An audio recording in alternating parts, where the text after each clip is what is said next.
miskin itu bukan alasan untuk tidak memberi, bukan alasan untuk tidak melakukan pelayanan kasih, bukan alasan untuk tidak memperhatikan satu dengan yang lain.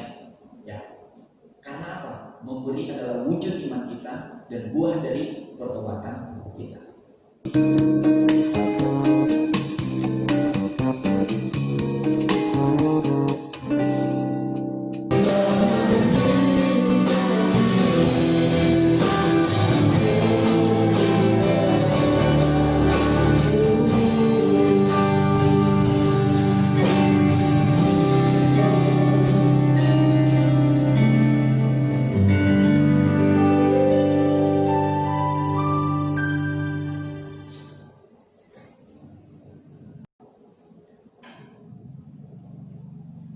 Baik satu hari di pelataran Tuhan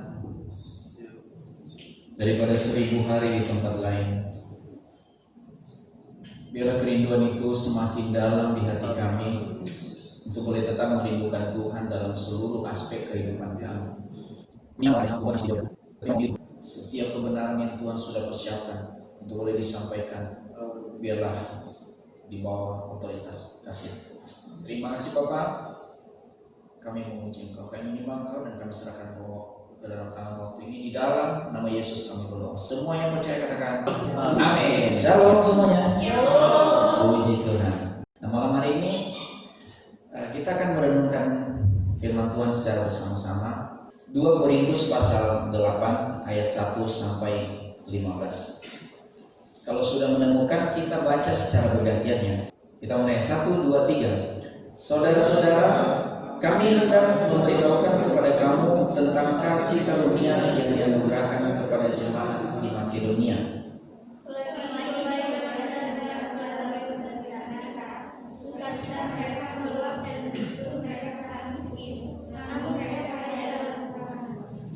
Aku bersaksi bahwa mereka telah memberikan menurut kemampuan mereka, bahkan melampaui kemampuan mereka.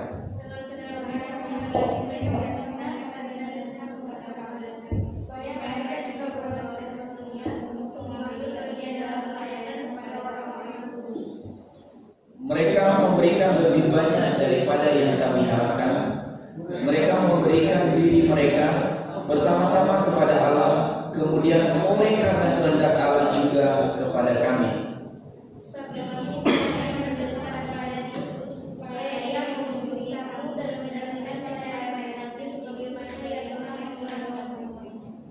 Maka sekarang sama seperti kamu kaya dalam segala sesuatu, dalam iman, dalam perkataan, dalam pengetahuan, dan dalam kesungguhan untuk membantu, dan dalam kasihmu terhadap kami, demikianlah juga hendaknya kamu kaya dalam pelayanan kasih ini.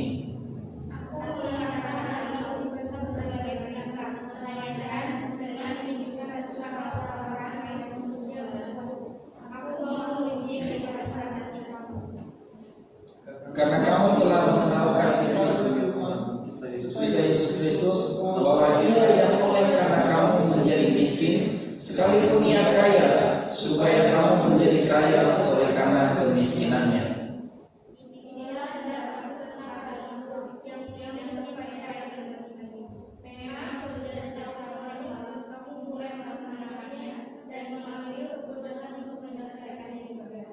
Maka sekarang selesaikanlah juga pelaksanaannya itu, hendaklah pelaksanaannya sepadan dengan kerelaanmu, dan lakukanlah itu dengan apa yang ada padamu.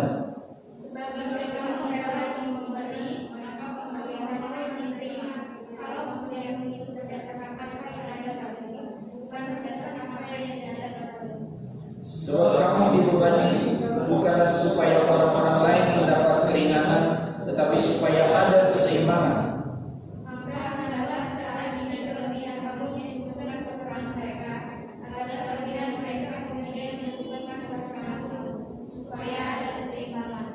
Sama-sama. Seperti ada tertulis, orang yang mengumpulkan banyak tidak kelebihan, dan orang yang mengumpulkan sedikit tidak kekurangan. Amin. Sedemikian jauh pembacaan firman Tuhan malam hari ini. Saya memberikan tema yaitu miskin bukan alasan untuk tidak memberi atau tidak melakukan pelayanan kasih. Siapa yang merasa kaya? Atau merasa miskin? Kalau merasa miskin pasti kita semua merasa, saya kan orang miskin. Kalau ditanya merasa miskin, pasti semua kita mengaku saya orang miskin, benar kan? Yang menurut teman-teman, kaya itu seperti apa sih? Definisi kaya itu apa? Punya harta banyak, itu kaya ya? Punya mobil banyak, punya istri banyak? Enggak ya? Bukan karena dia kaya, itu nafsunya itu. Orang-orang yang punya istri banyak. Anak-anak muda jangan tiru seperti itu. Dan itu tidak boleh dalam kekristenan kita. Tetapi kalau kita melihat bagaimana konteks firman Tuhan yang kita renungkan malam hari ini, itu tentang bagaimana Rasul Paulus mengajar, mendidik jemaat-jemaat yang ada di Korintus tentang kekayaan yang sesungguhnya, ya. Karena dikatakan orang-orang ini, perhatikan ayat 2. Itu menjadi teladan sebenarnya, menjadi latar belakang itu. Selagi dicobai dengan berat dalam berbagai penderitaan, sukacita mereka meluap, dan meskipun mereka sangat miskin, namun mereka kaya dalam kemurahan. Siapa yang diceritakan di sini? Yang diceritakan di sini oleh Rasul Paulus adalah jemaat Makedonia. Dia menjadikan itu sebuah kesaksian untuk menyemangati, memotivasi jemaat di Korintus. Perhatikan keadaan kehidupan mereka. Ayat 3 dikatakan, aku bersaksi bahwa mereka telah memberikan menurut kemampuan mereka, bahkan melampaui kemampuan mereka. Ya kan? Tadi dikatakan mereka sangat miskin dikatakan, tapi mereka bisa memberi. Nah, kalau kita memperhatikan sejarah jemaat mula-mula di dalam Kisah Para Rasul pasal 2 ayat 41 sampai 47 kalau tidak salah, cara hidup jemaat mula-mula itu di situ dikatakan bahwa mereka membagi-bagikan sesuatu kepada yang lain, yang kekurangan menjadi berkecukupan. Jadi tidak ada kekurangan di antara mereka. Karena apa? Ada pelayanan kasih ini. Rasul Paulus mengingatkan kepada jemaat Korintus, kalian sudah mulai lupa dengan itu, sudah mulai hidup dalam keegoisan. Sehingga dia menceritakan bagaimana jemaat Makedonia ini mereka melakukan pelayanan kasih ini. Jadi yang tadi saya katakan, miskin itu bukan alasan untuk tidak memberi. Miskin bukan alasan untuk tidak melakukan pelayanan kasih. Ya. Memberi itu adalah satu wujud iman kita. Dan itu merupakan buah pertobatan kita. Kalau teman-teman mengaku bahwa saya sudah percaya Yesus, saya beriman kepada Yesus Kristus, tetapi kita tidak rela untuk memberi, seperti jemaat-jemaat Makedonia ini, ya ada sesuatu yang salah dengan diri kita, dengan pertobatan kita, ada sesuatu yang salah dengan iman kita. Sehingga Rasul Paulus memberikan teladan kepada jemaat Korintus. Ini loh jemaat Makedonia itu, mereka ini jemaat yang miskin, tetapi sukacita mereka meluap meskipun mereka sangat miskin, namun mereka kaya dalam kemurahan. Matius pasal 5 ayat 3 dikatakan apa? Berbahagialah orang yang miskin di hadapan Tuhan, karena apa? Mereka lah yang mempunyai kerajaan surga. Perhatikan ayat 7 Matius pasal 5 itu dikatakan apa? Berbahagialah orang yang murah hatinya, benar ya? Karena mereka yang beroleh kemurahan. Hal ini yang kadang-kadang kita tidak sadari, kita tidak begitu hiraukan itu. Padahal Tuhan sudah katakan, yang miskin di hadapan Tuhan itulah yang berbahagia. Yang murah hati itulah yang beroleh kemurahan. Nah, tadi pagi yang saya katakan palutan itu sampaikan itu di ayat pasal 9-nya ayat 6, coba.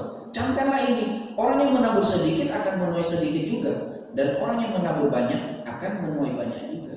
Sampai ayat 8 dia. Ayat 7 ya. Hendaklah masing-masing memberi menurut kerelaan nantinya, jangan dengan sedih hati atau karena paksaan, sebab Allah mengasihi orang yang memberi dengan sukacita. Dan Allah sanggup melimpahkan segala kasih karunia kepada kamu, supaya kamu senantiasa berkecukupan di dalam segala sesuatu, dan malah berkelebihan di dalam berbagai kebajikan. Ini janji Allah. Rasul Paulus katakan kepada jemaat Korintus, lihat kehidupan jemaat Makedonia, mereka tidak punya apa-apa. Nah, kenapa tadi saya katakan kaya itu siapa sih? Orang kaya itu seperti apa? Kaya kalau menurut versi Alkitab, kalau menurut iman kita, kaya itu tidak berbicara tentang banyaknya harta, tetapi besarnya mentalitas kita ini kaya secara mentalitas, kaya secara kemurahan. Saya mau memberikan satu contoh kepada teman-teman bahwa orang kaya itu tidak selalu merasa berkecukupan. Saudara pernah mendengar, teman-teman pernah mendengar tentang di hotel bintang 5 handuk bisa hilang? Pernah dengar nggak? Handuk bisa hilang di hotel bintang 5. Kira-kira siapa yang nyolong? Hah? Yang nyewanya. Yang nyewa hotel bintang 5 itu orang miskin atau orang kaya kira-kira? Orang kaya kan? Kenapa handuk bisa hilang di hotel bintang 5? Bukan kaya materi kan? Tapi miskin secara batiniah, miskin secara kemurahan, miskin secara mentalitas, kaya secara materi ya. Dan jangan sampai kita anak-anak Tuhan yang hadir di tempat ini miskin secara batiniah atau miskin secara mentalitas. Iman kita itu dipertaruhkan dalam kondisi seperti ini. Itu contoh kecil. Banyak cerita itu hotel bintang 5 handuk bisa hilang. Nah yang nginap kan bukan orang-orang miskin, bukan orang yang nggak punya duit, pasti orang yang punya duit. Tapi kenapa bisa hilang? Apakah dia salah masukin? Nggak mungkin. Kalau nggak ada niat kan, Bang Nabi bilang apa? Kejahatan terjadi bukan karena ada niat pelakunya, tapi karena ada kesempatan. Ya kan? Nggak ada yang lihat kok, masukin aja ke tas, pulang, check out. Apalagi contoh kecil yang kadang-kadang mentalitas itu. Orang datang ke pesta orang kaya, kalau di restoran udah di ini kan, makanan mewah-mewah di meja. Pernah lihat nggak orang yang datang di pesta itu bawa plastik? Pernah nggak? Bawa plastik dibungkus tuh makanan. Apakah dia kekurangan makanan? Tidak. Tapi dia miskin secara mentalitas, miskin dalam hal kemurahan, kaya secara materi. Apakah itu makanan tidak mungkin bisa dibeli sama dia? Bisa. Lebih daripada itu pun dia bisa beli. Tapi anehnya kan ada orang kayak begitu. Ya, ini pengalaman saya. Saya melihat, saya pernah datang ke suatu pesta yang mewah. Tiba-tiba ada seorang ibu-ibu udah pakai kebaya, pakai itu, pakai pakaian bagus-bagus. Ya, sosialita lah, gayanya sosialita. Tapi tiba-tiba plastik kantong kresek keluar dari tas. Makanan di meja sikat masuk ke kantong kresek. Iya benar. Teman-teman masih ketawakan lucu kan rasanya. Tapi itulah kenyataan hidup. Kenapa? Orang itu dia hanya kaya secara materi, tetapi di dalam hal kemurahan tidak kaya. Dia miskin sama sekali. Nah, dari contoh sederhana itu kita boleh melihat siapa orang kaya, siapa orang miskin. Miskin tidak menjadi alasan untuk tidak memberi atau tidak melakukan pelayanan kasih seperti yang disampaikan oleh Rasul Paulus. Kita harus memulainya dari masa kita muda ini, dari masa kita remaja seperti sekarang ini.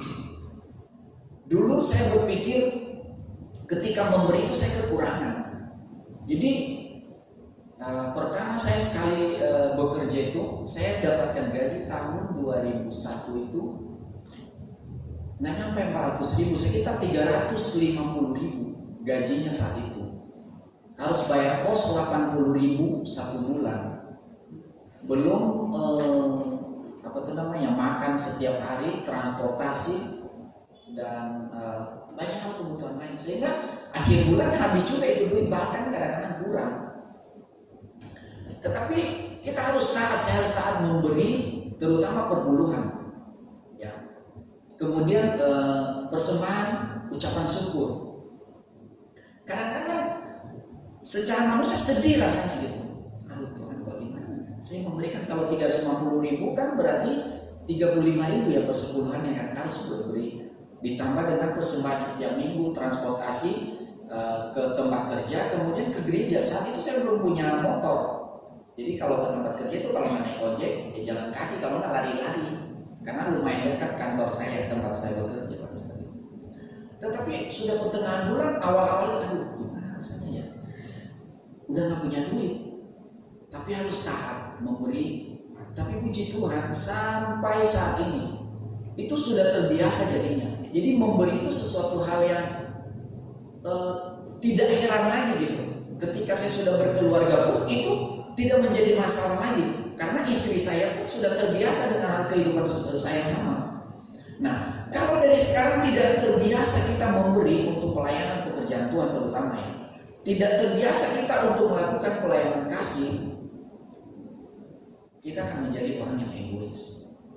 Apalagi kalau sudah punya istri, sudah punya suami nanti. Yang punya istri ini yang susah nih. Kalau istrinya tidak mau mengerti suaminya, dituntut. Ngapain lu ngasih-ngasih perpuluhan? Kalau gaji 10 juta lumayan kan? 1 juta perpuluhan nih. Kan bisa beli itu, beli A, B, C, D sampai Z. Kan bisa gaya-gayaan toh. Bisa beli baju, bisa beli sepatu bagus. Tetapi kalau kita sudah terbiasa, sudah memiliki hati di dalam kemurahan yang tadi, saya percaya kita seperti jemaat Makedonia ini. Sekalipun kita tidak punya apa-apa, tetapi ada syaratnya. Nanti kita akan belajar bagaimana caranya. Bagaimana caranya melakukan itu. Dalam kondisi COVID sekarang ini, itu kita dibentuk seakan-akan menjadi orang yang egois. Ya. Bantuan BLT presiden di mana-mana kan? Ya kan? Pasti dikasih. Rebutan enggak? Banyak melihat rebutan mereka. Kalau bisa saya dulu, yang lain entar aja. Di komplek kami itu diketawain kalau minta BLT. Masa orang kaya minta BLT? Saya kadang-kadang aduh, sudah ada Tuhan. Kita ini dia tahu kita nyicil rumah, kita ini orang miskin. Kalau orang kaya kan udah nggak nyicil rumah lagi kan. Tapi dianggap udah komplek perumahan inilah udah nggak boleh dapat BLT. Kalau bisa malah kalian ya bantu masyarakat sekitar. Itu jadi seakan-akan ya sudahlah kita nggak masalah. Kita memperhatikan lingkungan sekitar kita. Kita dibentuk menjadi orang yang egois, lebih mengutamakan diri kita sendiri. Tetapi Tuhan menginginkan kita supaya kaya di dalam kemurahan, seperti jemaat Makedonia. Makanya Paulus katakan kepada jemaat Korintus, lihat jemaat Makedonia itu, mereka orang-orang yang sebenarnya miskin, tapi mereka memberi lebih dari apa yang mereka bisa lakukan. Nanti kita akan melihat ke bawahnya seperti apa. Ya, ketika kita sudah melihat bahwa kita harus kaya, tidak hanya kaya secara materi. Kaya secara materi tidak salah dong. Tuhan menginginkan kita kaya nggak? Pasti. Setiap kita Tuhan menginginkan Tuhan berkati satu persatu. Setiap kita pasti diberkati oleh Tuhan. Tinggal bagaimana kita menilai atau menerima atau berpikir secara logis tentang berkat Tuhan itu. Sebanyak apapun berkat Tuhan, kalau kita tidak pernah bersyukur, tidak ada artinya juga. Tetapi walaupun sedikit berkat Tuhan, ketika ucapan syukur meluap di hati kita dan ada kemurahan di hati kita, pasal 9 tadi, orang yang memberi tidak akan kekurangan, ya kan? Bahkan orang yang itu yang banyak juga tidak akan berkelebihan juga. Karena apa? Mereka melakukan dengan iman, dengan rela hati. Nah, tujuannya apa pelayanan kasih yang diajarkan oleh Rasul Paulus kepada kita? Tujuannya apa? Perhatikan ayat 8 itu. Pasal 8 ayat 8. Itu tujuannya di situ ada. Aku mengatakan hal ini bukan sebagai perintah, ya, melainkan dengan menunjukkan usaha orang-orang lain untuk membantu. Aku mau memuji keikhlasan kasih kamu. Tujuan pelayanan kasih ini adalah memuji keikhlasan kasih kita. Yang tadi saya katakan bahwa memberi itu adalah wujud iman kita dan buah dari pertobatan kita. Ketika Tuhan minta kita untuk harus memberi, ya, maka itulah cara Tuhan untuk memuji keikhlasan kita. Yang tadi saya katakan, ketika kita memiliki persembahan pendapatan yang mungkin bagi kita pas-pasan, belum untuk kebutuhan ini, belum untuk kebutuhan itu, kita mikir dulu bagaimana kita bisa memberi. Misalnya kumpulin dana untuk ini, gereja ini mungkin dibentuk oleh karena ada banyak donatur ya. Nah, gereja yang tempat pelayanan kami di pasarnya itu di Jakarta Jakarta Selatan dulu itu kita mulai dari iman kita di dalam jemaat itu. Ya. Jadi apa yang ada padamu? Saat itu kami tidak punya apa-apa. Jadi kami harus punya janji iman sekian. Saya tidak sebutkan angkanya. Dan kami berikan itu. Sebenarnya secara manusia ya kami kekurangan juga. Tetapi dengan iman kami memberi. Bahkan banyak orang itu harga ruko itu 3,8 miliar. Puji Tuhan sekarang itu ruko bisa dibeli. Bagaimana caranya Tuhan berkarya melalui orang-orang yang kita tidak pernah duga-duga. Sekarang mereka sudah punya gedung sendiri. Begitu juga dengan SWS ini kan. Itu bisa terjadi karena ada iman jemaat di tempat ini. Pasti ada yang berkorban, ada yang rela berkorban.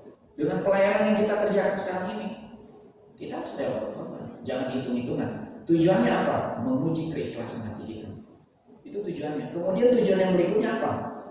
Supaya ada keseimbangan. Perhatikan ayat 13 sampai 14. 13-14 itu ada keseimbangan dikatakan. Sebab kamu dibebani bukanlah supaya orang-orang lain mendapatkan keringanan, tetapi supaya ada keseimbangan. Maka hendaklah sekarang ini kelebihan kamu mencukupkan kekurangan mereka, agar kelebihan mereka kemudian mencukupkan kekurangan kamu, supaya ada keseimbangan. Tujuan kita melakukan pelayanan kasih bukan supaya orang melihat kita kaya, kita mampu memberi, kita mampu mendukung pelayanan. Oh, setiap datang jemaat, datang tiap hari Minggu, oh bayar, kasih duit 100.000 satu orang. Pulang mereka dengan sukacita dong. Tapi apakah mereka punya iman? Belum tentu. Tetapi ketika jemaat dibentuk dengan iman, harus punya iman, memberi, saling memperhatikan satu dengan yang lain, sehingga yang kekurangan tidak merasa kekurangan, yang merasa miskin tidak merasa miskin banget, tidak merasa dikucilkan di dalam komunitas kita. Itu tujuannya, supaya apa? Ada keseimbangan antara satu dengan yang lain. Jadi sehingga tidak ada yang merasa minder. Komunitas kekristenan kebanyakan itu terjadi namanya rasa minder, terutama anak muda. Aduh, saya nggak datang ke gereja, kenapa? Gak punya baju, gak punya sepatu, baju saya cuma satu. Saya mau saksikan kepada teman-teman, waktu saya masih pemuda, karena kami 7 bersaudara, sulit untuk membeli baju. Jadi sementara kami ini kan di acara pemuda juga selalu menjadi orang yang di depan gitu, yang bermusik lah, bernyanyi lah. Jadi kadang-kadang kita malu. Bahkan celana SMA saya yang abu-abu itu suka saya pakai buat ke gereja itu, karena nggak punya celana yang bagus gitu. Baju itu aja. Setiap minggu saya pakai baju itu terus. Kadang malu secara ini kan. Tetapi kembali lagi kita dimotivasi oleh pembimbing-pembimbing rohani bahwa Tuhan tidak melihat itu. Dia melihat hati kita, melihat kesungguhan hati kita. Ya. Dan puji Tuhan dalam beberapa kali kompetisi pemuda gereja kami itu beberapa kali meraih juara 1 dalam hal lomba paduan suara lah, vokal grup lah, entah apa. Saya pernah menjadi the best player musik. Dan itu menjadi satu kebanggaan. Walaupun pada akhirnya setelah saya lulus SMA, saya menjadi berandalan. Ya, tapi pada akhirnya Tuhan tangkap ulang. Tuhan tangkap lagi tahun 99 waktu saya di Jogja. Itu justru ketika saya jauh dari orang tua, justru Tuhan tangkap. Rasanya malu ketika saya nggak punya baju. Jadi ini mempengaruhi. Kalau kita tidak saling memperhatikan satu dengan yang lain dalam komunitas kita, itu akan terjadi. Merasa minder, yang tidak punya apa-apa merasa minder. Nah, saya mau mengajak kita untuk tidak melakukan hal demikian. Tetapi biarlah kita melakukan pelayanan kasih ini seperti jemaat Makedonia. Mereka melakukan dengan kerelaan mereka. Ya. Supaya apa? Supaya ada keseimbangan. Tidak jomplang gitu. Bisa saling menerima, oh kekurangan dia, saya tutupin kekurangan dia. Kelebihan dia itu menutupi kekurangan saya, terutama dalam hal materi. Nah, kalau ada hal ini terjadi di tengah-tengah kita, di dalam komunitas kita, saya percaya komunitas kita menjadi hormat kemuliaan bagi nama Tuhan. Ya. Dan hidup kita akan menjadi berkat bagi banyak orang. Orang akan melihat, oh iya, jemaat youth SWS itu luar biasa. Kekompakan mereka, perhatian mereka, pelayanan kasih mereka luar biasa. Tetapi kalau orang melihat kita saling egois, masing-masing egois, ya lu gue, apalagi kan ini kota yang boleh dibilang walaupun ini pinggir kota tapi itu termasuk kota besar. Egoismenya itu luar biasa, egosentrisnya itu luar biasa. Tetapi kita belajar untuk bisa berbagi tentang pelayanan kasih. Apa yang bisa kita lakukan? Jemaat Makedonia melakukan lebih dari apa yang mereka bisa lakukan. Ya, tadi tujuannya sudah jelas. Kita melakukannya supaya itu teruji keikhlasan kita. Tulus nggak sih kita melakukan itu? Jadi tujuannya bukan supaya kita dilihat orang, supaya kita mendapat pujian. Kalau kita tidak mendapat pujian, aduh kita kecewa, kita marah, ya kan? Dan bahkan mungkin kita, malas untuk berorganisasi, malas untuk fellowship satu dengan yang lain. Kenapa kita tidak mendapat pujian? Karena apa? Motivasi kita salah untuk melakukan pelayanan kasih itu, untuk melakukan kemurahan itu. Jadi apakah kita kaya? Enggak kaya. Kita hanya kaya secara materi, tapi secara mentalitas kita miskin. Saya kembali lagi saya katakan bahwa miskin itu bukan alasan untuk tidak memberi. Bukan berapa banyak harta yang kita miliki baru kita memberi dulu. Tidak. Tetapi seberapa besar Tuhan menggerakkan hati kita untuk mendukung pelayanan kasih di tengah-tengah gereja kita, di sesama komunitas kita. Itu yang Tuhan rindukan bagi kita. Nah, lalu bagaimana cara yang benar untuk melakukan pelayanan kasih ini? Ya. Bagaimana caranya? Ayat 3 tadi, saya kembali lagi kepada ayat 3. Itu memberi atau melayani menurut kemampuan. Di situ dikatakan ya, menurut kemampuan. Kalau jemaat Makedonia bahkan dikatakan mereka telah memberikan menurut kemampuan mereka, bahkan melampaui kemampuan mereka. Ya, boleh kita lakukan lebih dari kemampuan kita, tapi minimal menurut kemampuan kita. Jangan mengada-ngada, jangan sok kaya gitu. Kasarnya kan bunyi jangan sok kaya. Oh, bisa kok, aku mampu. Enggak begitu. Karena apa? Itu bisa salah langkah nanti. Kalau kita melakukan berdasarkan apa yang bukan berdasarkan kemampuan kita, itu akan terjadi kekacauan. Bisa saja kalau supaya orang bisa melihat dia, oh dia mampu memberikan, melakukan pelayanan kasih, bisa membantu satu dengan yang lain. Bisa saja dia ngutang, nyuri, kan bisa kan? Bisa dilakukan. Karena apa? Tidak punya hati nurani yang berkenan di hadapan Tuhan. Jadi minimal cara yang benar yang kita lakukan adalah minimal memberi atau melayani, melakukan pelayanan kasih berdasarkan kemampuan kita.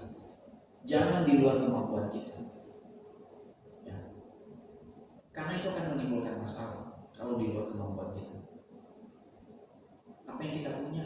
Ya mungkin ketika misalnya ada kumpulin dana untuk dana Natal atau untuk apalah kegiatan sosial pemuda tuyul di tempat ini.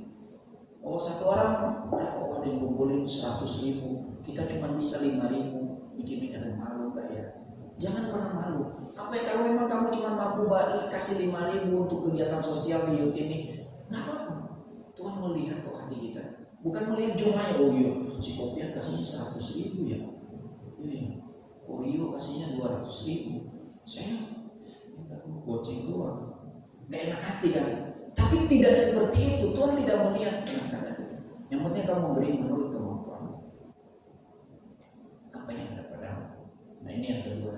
Nah kemudian cara yang kedua, cara yang benar untuk melakukan pelayanan kasih yang kedua adalah ayat 11 ayat 2 sampai 12. Di situ dikatakan, saya simpulkan seperti ini. Kita melakukannya menurut apa yang ada pada kita, bukan apa yang tidak ada pada kita. Menurut apa yang ada pada kita, apa yang ada padamu, berilah itu. Mungkin kita tidak punya uang, kita punya tenaga, kita punya keahlian, ya kan? Kita punya waktu, kita bisa memberi. Tidak mesti harus memberi dengan harus materi. Ya. Saya sangat bersyukur sekali dalam beberapa waktu ini, dalam selama masa COVID ini, sebenarnya kami mengalami dampak juga secara finansial. Karena secara keseluruhan perusahaan tempat saya bekerja itu mengurangi gaji karyawan itu antara 50 sampai 70%. Jadi ada yang kena 50%, ada yang kena 70%. Ada yang cuma 10% mungkin yang karyawan-karyawan yang di lapangan itu yang harian, mereka mungkin hanya sekitar 10%. Dan itu merupakan satu kekhawatiran, ketakutan bagi saya secara manusia. Ketika banyak kebutuhan, anak sekolah, dua-dua anak saya di swasta, dan tidak ada pengurangan biaya sekolah. Mungkin Regen tahu kan, karena satu yayasan sama Arsel itu di Bonavita. Itu tidak mudah bagi kami menghadapi itu. Belum lagi KPR rumah kami harus minta penangguhan, kalau tidak ini disita rumah saya sama bank. Banyak ketakutan. Tetapi di dalam hal ketaatan memberi, kami tetap memberi. Saya bilang sama istri saya, kita tidak boleh hitung-hitungan dengan Tuhan, harus tetap memberi.